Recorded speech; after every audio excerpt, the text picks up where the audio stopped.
사랑하는 성도 여러분, 여러분들 고사성어에 대해서 잘 아십니까? 고사성어 중에 혹시 그렇다면 충록자 불견산이라는 이 고사성어를 아십니까? 발음하기도 어렵네. 충록자 불견산이라는 이 고사성어가 있습니다. 우리가 이 고사성어를 처음 들어볼지는 모르겠으나 이 내용을 우리가 함께 살펴본다면 이미 우리가 잘 알고 있는 내용이라서 이해가 더 잘 될 것입니다. 축록자, 사슴을 쫓는 자는 불견산, 산을 보지 못한다라는 의미입니다. 즉, 내 눈앞에 있는 목표만을 쫓다가 보면 주위의 산을 살필 수 없다라는 뜻입니다. 눈앞에 작은 이익들을 쫓는데 혈안이 된다면 그 뒤에 일어날 큰 일들을 발견할 수 없다는 의미를 내포하는 고사성어가 바로 이 축록자 불견산이라는 고사성어입니다. 그리고 이와 비슷한 모양의 고사성어가 하나가 더 있습니다. 충록자 불고토라는 고사성어인데요. 축록자, 마찬가지로 사슴을 쫓는 자는 불고토, 토끼를 보지 않는다라는 말입니다. 사슴을 쫓는 사람은 토끼를 돌아보지 않는다. 즉, 큰 일을 하고 있는 사람은, 큰 일, 중요한 일을 쫓고 있는 사람은 작은 일에 얽매이지 않는다라는 의미를 품고 있는 표현이 바로 이 충록자 불고토라는 고사성어인 것이죠. 사랑하는 성도 여러분, 눈앞의 이익과 유익만을 위해 큰 일을 발견하지 못하는 것, 그리고 큰 일을 행하기 때문에 작은 일에 얽매이지 않는 것, 이 내용이 오늘 우리가 읽은 성경 본문에서 이 스데반과 그 반대파의 모습을 통해 우리에게 잘 보여주고 있습니다.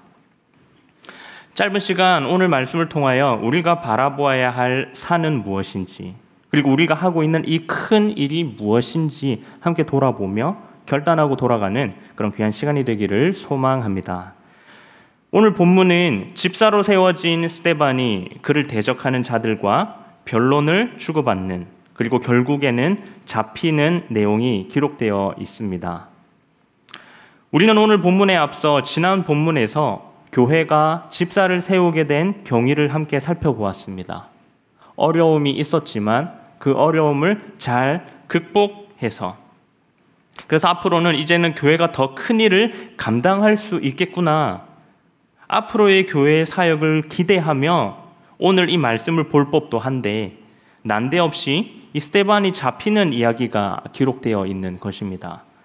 단편적으로 볼 때는 이 오늘 본문의 내용이 굉장히 맥이 빠지고 힘이 빠지는 내용일지 모르겠습니다. 하지만 사실 오늘 본문은 우리에게 굉장한 위로가 되고 소망이 되는 말씀입니다. 어떻게 스데반이 신문을 당하는 오늘 이 본문의 장면이 우리에게 위로와 소망의 장면이 될 수 있을까요? 여기에는 크게 세 가지 이유가 있기 때문입니다. 이 말씀이 위로와 소망이 되는 첫 번째 이유는 스데반이 우리와 같은 성도라는 데 있습니다. 오늘 말씀에서 대적자들과 본격적으로 논박을 하기 전에 오늘 말씀은 스데반이 어떤 사람인지를 먼저 우리에게 알려줌으로 말씀을 시작합니다. 본문 8절입니다. 스데반이 은혜와 권능이 충만하여 큰 기사와 표적을 민간에게 행하니. 아멘. 8절에서 스데반은 큰 기사와 이적을 행하였다라고 오늘 말씀은 기록하고 있습니다. 하지만 이것이 본인의 능력이 아니라 오직 은혜와 권능으로 충만했기에 가능한 일이었음을 분명히 밝히고 있습니다. 사실 스데반이 어떤 사람인지는 우리가 읽고 있는 이 6장 초반부부터 계속해서 우리에게 말을 해주고 있습니다. 6장 3절입니다. 형제들아, 너희 가운데서 성령과 지혜가 충만하여 칭찬받는 사람 7을 택하라. 아멘. 7을 택하라. 이 7사람 중 한 명이 스데반이었기에 스데반은 성령과 지혜가 충만했던 사람인 것이죠. 그리고 칭찬을 받던 사람이었습니다. 그리고 오늘 8절에서 기사와 표적을 행하는 그런 능력의 사람이었습니다. 그리고 이후에 나온 이 10절, 스데반이 지혜와 성령으로 말함을 그들이 능히 당하지 못하여. 지혜와 성령으로 말씀을 선포하는 것, 바로 전도자의 모습을 분명히 우리에게 보여주고 있습니다. 성령과 지혜가 충만한 사람, 그리하여 그것으로 기사와 표적을 행하며 그리스도의 말씀을 만방에 전하는 자. 어디서 이미 들어본 말이지 않습니까? 우리 사도행전 1장 8절 말씀입니다. 오직 성령이 너희에게 임하시면 너희가 권능을 받고 예루살렘과 온 유대와 사마리아와 땅끝까지 이르러 내 증인이 되리라 하시니라. 아멘. 이 사도행전 1장 8절의 말씀이자 사도행전의 주제 말씀이며, 이것이 성도의 모습이자 성도의 자질이 되어야 할 줄로 믿습니다. 이처럼 스데반은 성도로서의 자격을 충분히 갖추었던 자였습니다. 성도의 자격과 역할을 누구보다도 잘 알고 있었던 스데반이었기에 그의 사역이 이제는 그리스도의 사역과 연결이 되면서 사도가 아닌 자들 중에서 기적을 행한 첫 번째 사람이 되었으며, 그리고 사도가 아닌 자들 가운데에서 설교가 기록된 첫 번째 사람이 될 수 있었던 것입니다. 사랑하는 성도 여러분, 스데반은 사도가 아니었습니다. 그리고 사회적으로나 사역적으로 어떤 뛰어난 직책의 사람도 아니었습니다. 그는 그저 겸손하고 성실한 성도였습니다. 오직 성령과 지혜가 풍성한 사람이었기에 그에게 은혜와 권능이 임했습니다. 그리고 이 시대를 살아가는 우리 또한 주의 거룩한 성도인 줄로 믿습니다. 우리가 스데반과 같은 성도라는 것이 우리에게 어떤 의미입니까? 마치 그리스도의 사역이 스데반으로 이어져 갔던 것과 마찬가지로 우리의 성도로서의 삶을 통하여 그리스도의 사역이 우리에게로 이어진다라는 것을 다 믿으시기를 바랍니다. 이를 믿고 성실히 성도로서의 자세와 자리를 지킨다면 아버지 하나님으로부터 성령과 지혜, 큰 은혜와 권능이 우리에게 임할 줄로 믿습니다. 이것으로 온 땅으로 주의 말씀을 선포하는 그리스도의 증인의 삶이 다 되시기를 주님의 이름으로 소망합니다. 이 말씀이 그리고 위로와 소망이 되는 두 번째 이유는 대적자들과 성도를 확연히 구분할 수 있다는 데에 있습니다. 오늘 본문 9절에서 10절 말씀입니다. 이른바 자유민들, 즉 구레네인, 알렉산드리아인, 길리기아와 아시아에서 온 사람들의 회당에서 어떤 자들이 일어나 스데반과 더불어 논쟁할세. 스데반이 지혜와 성령으로 말함을 그들이 능히 당하지 못하여. 아멘. 우리가 읽었던 이 본문에서 알 수 있듯이 많은 사람들이 스데반에게 도전하였습니다. 구레네인과 알렉산드리아인, 그리고 길리기아와 아시아인들, 이 지역들을 이렇게 지역을 살펴보자면 저 남쪽으로부터 저 북쪽까지 만방의 지역으로 여러 지역에서 모였음을 우리는 알 수 있습니다. 그리고 그들은 이 지역별로 각기 다른 회당을 구성하고 있었기에 이 말을 종합해보면 서로 각기 다른 지역에 각기 다른 회당의 사람들이 함께 모였다라는 말입니다. 지역과 회당과 그들이 중심적으로 믿고 있는 중심 사상들이 달랐지만 스데반을 모함하고 대적하는 데는 한마음 한뜻이 되었다라는 것이죠. 하지만 이런 질문을 우리는 해볼 수 있습니다. 아니, 이 사람들도 저 사람들 딴에는 자기들도 성도라고 생각하지 않겠나? 자기가 생각할 때 이게 맞으니까 우리들 기준으로 스데반을 봤을 땐 스데반이 신성모독하는 게 맞네, 그렇게 생각할 수도 있지 않을까요? 하지만 그들이 틀렸음을 우리는 오늘 본문 10절을 통해서 보면 확실하게 알 수 있습니다. 본문 10절입니다. 스데반이 지혜와 성령으로 말함을 그들이 능히 당하지 못하여. 아멘. 그들이 신성모독을 걸고 넘어집니다. 신학적으로 문제가 있는 것 아니냐라고 논쟁을 했는데 스데반이 그냥 그들을 이 말빨로 이긴 것이 아니라라는 것이죠. 오늘 본문에서는 분명히 지혜와 성령으로 말했다, 성경은 기록하고 있습니다. 그리고 그 지혜와 성령 앞에서 그 대적자들이 능히 당할 수 없었다라고 뒤이어 기록하고 있습니다.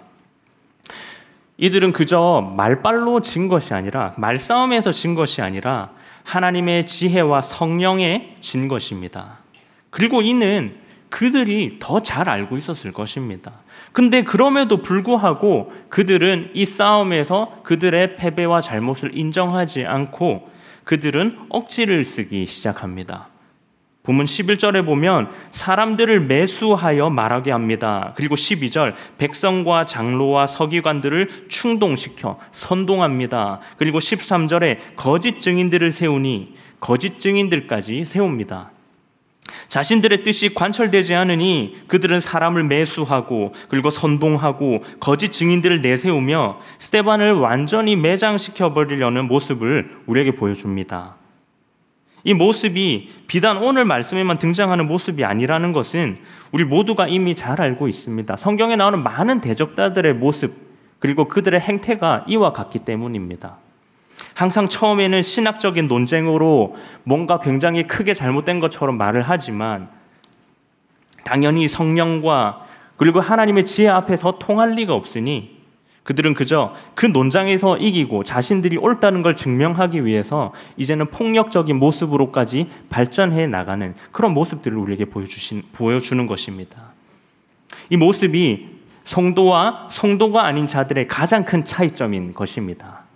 사랑하는 성도 여러분, 우리의 성도로서의 삶의 모습이 오늘 본문의 이 대적자와 그리고 스데반의 모습 중 어느 쪽의 모습인지를 한번 돌아보기를 원합니다.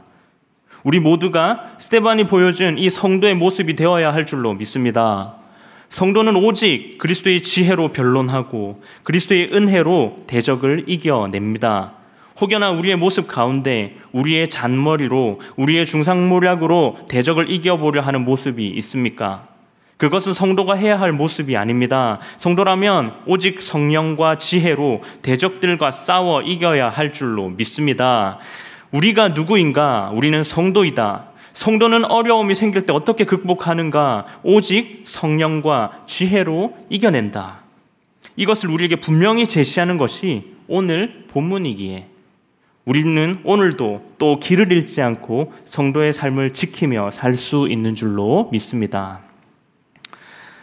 그리고 이 말씀이 위로와 소망이 되는 세 번째 이유는 결과에 대한 스데반의 반응에 있습니다. 오늘 스데반의 대적자들은 자기들만의 신념으로 가득 차서 스데반을 어쨌든지 반대하며 온갖 수를 씁니다. 이와 같은 상황에서 이 논쟁을 이길 방법은 무엇일까요? 그들과 싸워서 이길 수 있는 방법이 어디에 있을까요? 없습니다. 이미 대적자들의 머릿속은 내가 무조건 맞고 스데반은 틀렸기에 이기기 위해서는 무슨 짓이든 할 계획으로 꽉 차 있었습니다. 그렇게 스데반이 정상적으로 그 다수에게 이길 수 있는 방법은 사실상 없던 것입니다. 그렇게 이 논쟁, 말이 논쟁이지 일방적이고 편파적인 재판은 절대적으로 스데반이 불리하게 흘러갑니다. 온갖 중상모략과 선동, 거짓 증인들로 가득 찬 이 재판정의 진술들이 난무하는 것을 우리는 볼 수 있죠. 오늘 본문 12절에서 14절까지 말씀입니다. 우리가 함께 읽도록 하겠습니다. 시작. 장로와 서기관들을 충동시켜 와서 잡아가지고 공회에 이르되 거짓 증인들을 세우니 이르되 이 사람이 이 거룩한 곳과 율법을 거슬러 말하기를 맞이 아니하는도다. 그의 말에 이 나사렛 예수가 이것을 헐고 또 모세가 우리에게 전하여 준 규례를 고치겠다 함을 우리가 들었노라 하거늘. 아멘. 스데반을 지게 하기 위하여 조작된 온갖 진술들이 등장합니다. 그리하여 스데반의 폐색이 짙어집니다. 이들이 그들의 말하기를 그쳤습니다. 이제는 모든 증거들을 다 말하였고 모든 조작된 말들을 다 하여서 이제는 이 스데반의 폐색이 짙어진 이 상황, 이제 회중들은 이쪽 진술을 들었으니까 이 상황에 스데반의 반응이 어떤가 살피기 위하여 스데반을 살펴봅니다. 본문 15절입니다. 공회 중에 앉은 사람들이 다 스데반을 주목하여 보니 그 얼굴이 천사의 얼굴과 같더라. 아멘. 그들은 스데반이 패배에 쩔은 모습을 기대했는지 모릅니다.